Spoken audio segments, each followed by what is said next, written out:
ഹായുടെ മക്കളെ, ഒന്നാമത്തെ ചാപ്റ്റർ മുതൽ അവസാനത്തെ ചാപ്റ്റർ വരെ എക്സാമിന് ഉള്ളത് കൊണ്ട് തന്നെ നമുക്ക് ഇങ്ങനെയുള്ള കൺവേർഷൻസും എക്സാമിന് ചോദിക്കാം അല്ലെ. ചോദ്യം എങ്ങനെയാണ്? താഴെ പറയുന്നതിൽ ഏത് സമയമാണ് 18:55 തുല്യം? Which of the following is equal to 18:55? 18:55 എന്ന് പറഞ്ഞാൽ നിങ്ങൾക്കറിയാം അത് 24 അവർ ക്ലോക്കിലെ സമയമാണ്. അപ്പൊ നമ്മൾക്ക് എന്ത് ചെയ്യണം? ഈ 24 അവർ ക്ലോക്കിലെ സമയം നമ്മളുടെ സമയത്തിലേക്ക്, അതായത് 12 അവർ ക്ലോക്കിലേക്ക് മാറ്റണം. അപ്പൊ നിങ്ങൾ ചെയ്യേണ്ടത് ഇത്രയേ ഉള്ളൂ.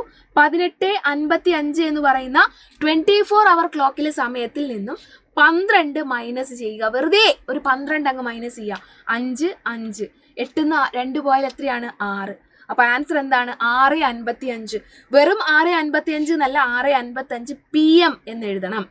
അതായത് 18:55 എന്ന് പറയുമ്പോൾ, അതായത് 12 മണിക്ക് ശേഷം, ഉച്ചയ്ക്ക് 12 മണിക്ക് ശേഷം വരുന്ന എല്ലാ വാല്യൂസും PM-ലാണ് നമ്മൾ പറയേണ്ടത്. ഓക്കെ, 18:55 എന്ന് പറയുന്നത് 24 അവർ ക്ലോക്കിലാണെങ്കിൽ 6:55 എന്ന് പറയുന്നത് നമ്മൾ 12 അവർ ക്ലോക്ക് ആണ്. ഈ 6:55 വൈകുന്നേരമാണ് എന്ന് കാണിക്കാൻ നമ്മൾ എന്ത് ചെയ്യണം? PM എന്ന് എഴുതണം. രാവിലെ ആണെങ്കിൽ എന്ത് ചെയ്യും? AM എന്ന് എഴുതണം.